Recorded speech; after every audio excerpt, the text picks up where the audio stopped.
lan moo tax Youssou di prôné jàmm fu mu toll. mais man jàmm la.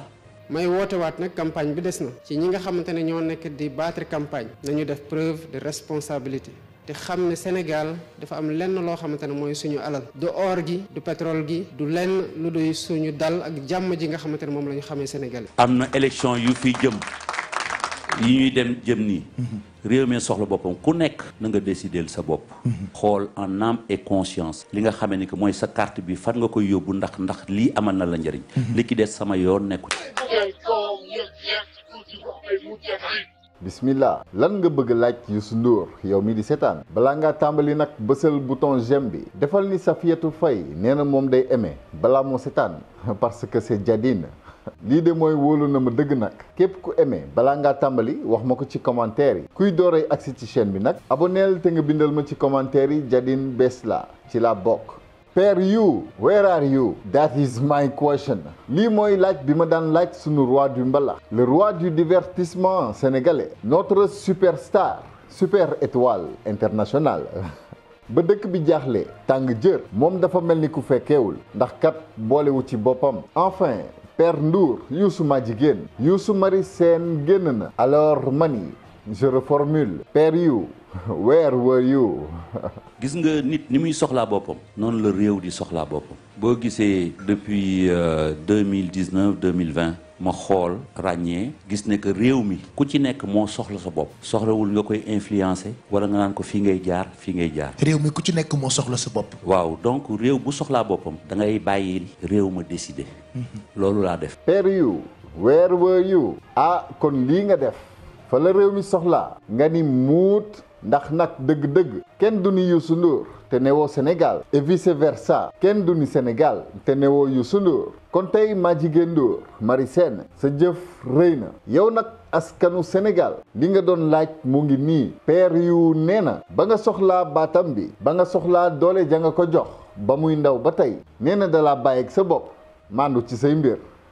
dëgg la nag maa jigéen Ndour du dugg ci lu yoonam nekkul moo tax nag may laaj Père You ndax sa yoon mu ngi ci askan bi that is a question en tout cas on ne dirait pas ndax kat Père You seetlu naa ni saa yu tànn jotee doo tànn askan bi 2012 sax fekkee rek moo la ci boole woon du samay kàddu nag boo ko sentiru nag nekk fii naan lu ñu décidé dama koy wëlbati da ngay sonn da ngay mujj sonn. waaw te doo dem ci sa bopp. voilà donc nag comme réew moo soxla boppam amoon na ay élections yu fi amoon. ñu fal président bu bees. Bassirou Diomaye Faye. qu'on salue au passage. macha allah. am na élection yu fi jëm yi ñuy dem jëm nii. réew mi soxla boppam ku nekk na nga décider sa bopp. xool en âme et conscience li nga xamee ni que mooy sa carte bi fan nga koy yóbbu ndax lii amal na la njëriñ. li ki des sama yoon nekku message bi jàll na. yaa allahu yaa rahmaanu yaa rahimu yaa baru yaa karimu yaa azimu yàlla na nga ñu sonal ci li suñu askan bëgg coono bi Youssou ma jigéen Ndour doon daw nag du lenn lu dul tànneef bu wuteeg tànneefu askanam ndax kat nag dëgg-dëgg Youssou fekkee moo ko booleeg Ngor Si Sall mu tànn ko bàyyi askanam ba noppi nag wax nañu li nekk ci moom mel ni bu demoon bay wax tamit jéem a wëlbati li askan bi décidé lay def lii moo tax kon mu tànn def tekk ndax mel na ni Macky moo ko gënaloon askanam loolu moo tax mu ni askan bi moo soxla boppam mu bàyyi ko ak boppam seppi ci loxoom ak boppam moom maa jigéen mu ni tamit élection yii di ñëw gannaaw ba ñu falee président Bassirou Diomaye Diakhar Faye mi nga xam ni ba muy gane si àddina ca atum 1980 foofu ca Njagañaaw boobu Youssou Ndour Mari Sène mu ngi toll ci 8 ans de carrière ndax moom ci boppam mu ngi gane si àddina ci atum 1959 borom réew mi fekkee na ko boobu mu ngi am ay 50 xaw ma 60 ans laaj leen ko Youssou ma jigéen mu ngi tàmbali carrière am ba muy am fukki at ak ñett ca atum 1972 mais bref li may laaj mooy Youssou Ndour mi nga xam ni moom moo ñu yar ñun ñëpp naka la Sénégal demee ba soxla ñun Sénégal mi ko def li mu doon naka la bii askan demee ba soxla mu ni ñu sama yoon nekku ci Macky daal moo aay ci ndaanaan lan moo tax Youssou di prôné jàmm fu mu toll. mais man jàmm la. waaw. moom Youssou Ndour mooy jàmm moo tax mu yàgg woote Youssou Ndour woo na bépp doomu Afrika ñu bokk xalaat bokk gis-gis bokk yéene sans frontière boole sunu am te liggéey waratuñu nangu kenn ñëw di ñu féewale lii ay kàddu Youssou Ndour la ñu war ko nag nangul mbir mooy ni dëgg visionnaire mooy Père You boo leen seetaanee vidéo yi ma defoon daaw ci Père You di ngeen sentir ni ma ko daan meree waaye nag saa yu ma wéetee ak sama xel damay naan waa Youssou Ndour sax nag bi réew mi tàngee buñ ko newoon waxal yaa xëyti lan lay wax Youssou Ndour way na lépp te loolu ñun ñëpp nangu nañ ko xanaa kay à bon entendeur mooy problème bi sa doole bul ko xeexee jaay doole baaxul dégg nañ ko fi fasu APR Benno Tas Yaakaar ba dafa naagu ne segg ba maa la gën a gaaw booy daw da ngay yéex te man damay gaaw fas ba jiital déq di njëkkante guuxi lex di daw ba far dugg ca teen ba wallaay azim bu dul woon segg ba men fas wa du génn pale ci teeyaayu bakkanam là au moins il est sorti par la petite porte porox ndoll paxu jinax la naroon a jaar dégg la laaj te Sall ngaar yi déggul woon sax nag Youssou Ndour conseiller ba waaye nag Père You where were you am nga 2 minutes ci sa temps. depuis 2 ans amuma benn jot. gars yi tamit amuñu benn jot ci loolu laa nekk moo tax. yenn yi ci réew mi sax dooma ci dégg. c'est sûr. ci loolu lii laa nekkoon parce que mënoo nekk ci lii ne ci lee. donc moo tax ma concentré wu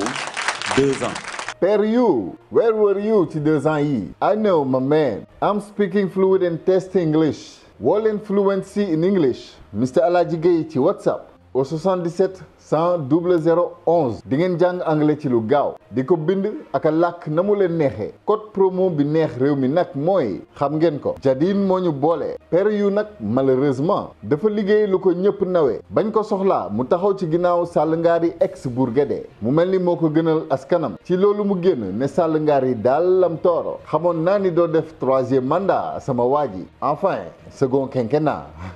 jéem koo layal jéem koo sang waaye lii askan bi soxla ca moom maa jigéen Ndour mu ni yoonam nekku ci te sax nag daf koo talul 2 ans dafa concentré wu ci li ko yitteel 2 ans yi gënoon a metti nag ci Sénégal Youssou maa jigéen nekkoon ci li ko yitteel talul woon askanam. Ça ne veut pas dire que j'ai arrêté la politique wala yu ma daan toppatoo ci réew mi waaye dama koo talul li ma tal mooy liggéey bi nga xamee ni dafa am solo ndax àdduna bi aussi am na yu bari yu fi xew Covid bi jafe-jafe yu metti et tout te musique dafa nekk pàcc boo xam ne ci biir àdduna aussi dafay jouer rôle am. dafa important d'ailleurs. waaw te yàlla def ak mbaaxam def ñu ci benn position boo xam ne dañu yaakaar di ñu déglu. looloo tax booy def album source la pour la nouvelle génération et tout donc ma concentré wu ci album bi effectivement mi ngi tudd éclairer le monde. éclairer le monde. oui parce que ce qu'on a créé dans les années 90 ak ñoom Peter Gabriel Paul Simon et tout moo tudd world music. world music ça ne veut pas dire musique africaine kese la dafa nekk daje boo xam ne ñiy jóge Asie ñiy jóge Europe ñiy jóge Afrique ñu daje. moom la ñu naan musique du monde. voilà musique du monde. bi nga xamee ni que nag loolu judd na. yàlla def ñu jox ñu ci cër bu mag. bu ñu demee nag ba wéet am. ñun dañu war a ñëw indiwaat source ci biir musique kii boobu nu mu tëdd world musique boobu. ñoo ko déggandoo. lii intéressé Youssou Ndour maanaam lii yoonam nekkoon mooy world music yow sa kër mu ngi lakk say doom di dee nga ni da nga dem fay sondel buy tàkk xaw ma fan erreur la nag ndax ni ma ko waxee ca tàmbali ba kenn du ni Sénégal te ne woo Youssou Ndour waaye nag kenn dootul ne Sénégal te waxoo li fi Sall Ngaari ex lam tooro def. kenn du ni kon Youssou te newoo Macky waaye nag Youssou Ndour àdduna bi la gënoon a tal carrière am la gënoon a tal que askanam loolu moom leer na bay nag ca say weewu tànk la war a tàmbalee mais bon bref nañu leen déglu ki nga xam ni ba askanam soxlaa taxaw na mu waree ba tey ñu fal ko def ko sunu njiitum réew bien sûr je parle de notre très honoré son excellence ki nga xam ni buy wax xol dal moom mi nga xam ni dëgg-dëgg moom mooy jëmi jàmm ci ñun borom basira bu leer te sori bi ki nga xam ni il n'est pas obnubilé par le pouvoir wala carrière gis-gisam maanaam basiram dépassé na foofu ngir Sénégal nit ku am jom nit ku aay ci li muy def ba mu faloo la jaaxle jeex moom jaxaar te ci nguuram impôt fay lay sant wax na nag ci li jot a xew ci violence ci campagne bi. lu ñuy mettitlu la lu ñuy naqarul ndax gisoon ne ci loolu la ñuy dem moo tax bi ñuy waaj a ubbi campagne électorale bi mu waxtaanee woon ak sénégalais yi waaye tamit waxtaan surtout ak ñi nga xamante ne ñoo soobu ci kujje politique bi ci élection yi ñu ne. élection du lenn lu dul ku ne boo wooloo sa xam-xam gëm ne askan wi déggal na la nga mën a am dal goo xamante ne mën nga dem fu la neex waxtaan ci sénégalais yépp te ñu bàyyi sénégalais yi nag bu bés ba jotee ñu tànn tamit ci dal. sénégalais yi yàgg nañoo wane ne que am nañ matu bu élection jotee ñu dem ci dal ci jàmm dem wote tànn ku leen neex teg leen fi nga xamante ne foofu la ñuy xëccoo que mu nekk présidence de la république wala mu nekk assemblée nationale wala mu nekk ci commune yi. lii mooy waxuma la sax président waaye nit ku responsable rek nii ngay jëfee nii ngay waxee massa nag saa ñu la tuddee tudd sa askan responsabilité bu mag la nga war a njabootee ñëpp te booy wax saa su ne del wax luy jubóole xel yi ak xol yi lii mooy taxawaayu kilifa dëgg. loolu nag homme politique yi responsable politique yi ñoo war a nekk à la hauteur de maturité peuple bi maanaam matug askan wi ñi nga xamante ne ñoo nekk ci